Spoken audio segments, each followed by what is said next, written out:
What's going on, guys? Welcome to the Fantasy Addiction Network. Today we're going to be breaking down TRE MCBRIDE, wide receiver for the LA Wildcats, giving you guys an updated outlook of what we expect to see from him from a fantasy perspective for the 2020 season. But hey, if you're looking for XFL and fantasy content, click that like and subscribe button. We're going to be posting stuff every single day throughout the season, keeping you up to date on all the latest breaking news across the XFL.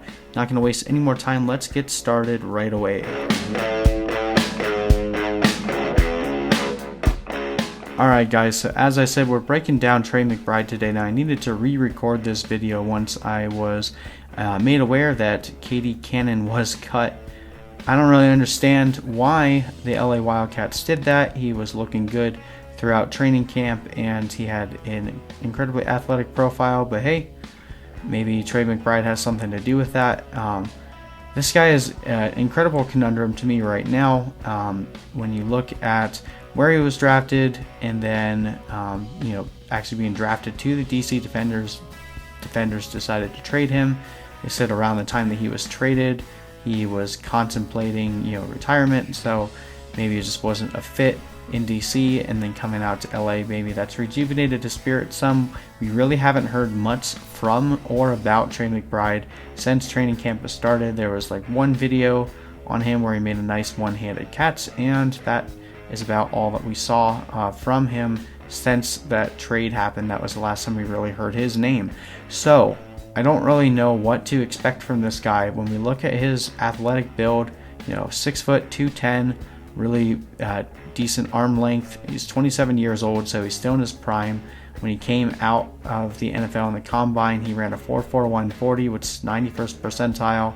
Great speed score, great burst score, great catch radius, 123.7 Spark X score, 92nd percentile. Just overall, very athletic, incredibly talented guy, best comparable to wide receiver we all know, Pierre Garçon.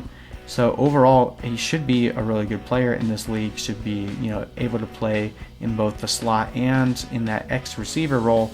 But the only people we've been hearing about are Nelson Spruce and Saeed Blacknall and Kermit Whitefield, I believe is his name. Forgive me if I got that wrong, but TRE MCBRIDE, as I said, we just haven't heard from him. So he has the talent profile, he has the ability to do really well, and the fact that they traded for him is definitely something to note. When we look at his college production, definitely had a few good seasons at Williams and Mary. 55 receptions in his sophomore year, 897 yards, 63 receptions, 801 yards, 64, 809, so pretty consistent there.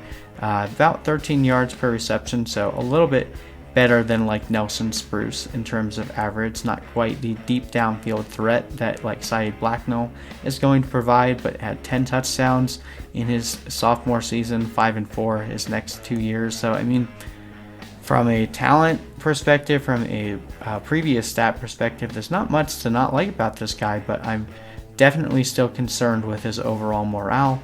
If he was that close to retiring, how close is he now? Has he completely turned it around, or is he just, I don't know. I really just don't know what to go with this guy. There was a typo as well, which I definitely think is wrong, but if you go on the XFL's website, it says that he's 245 pounds now, which would have meant that he had gained 35 pounds since coming out of college. I don't think that's right. The video that we saw of him from the LA Wildcats Twitter account definitely didn't look to be like Derrick Henry sized. So yeah, I don't know. This is a guy, he's a risk. I would say I wouldn't take him early, but if you like risk and you like the potential of drafting a wide receiver late that everyone's sleeping on that could potentially blow up, I think he's your guy. I'm probably not going to draft him. I don't necessarily mind risk, but this is just too many unknowns for me. But he's a talented player on a team that's going to have to throw the ball a lot, so do with that as you will. But anyway, thank you guys so much for watching. I'm going to continue posting content all the way through the XFL season, so click that like and subscribe button for more content. And hey, if you're looking for rankings for your drafts, click that link in the description and we'll get those rankings for you You can download those and print them out, and just keep in mind we'll be updating those all the way up until the time the season starts, so make sure you check back and print them out right before you draft. But anyway, thank you so much for watching. We'll see you in the next video.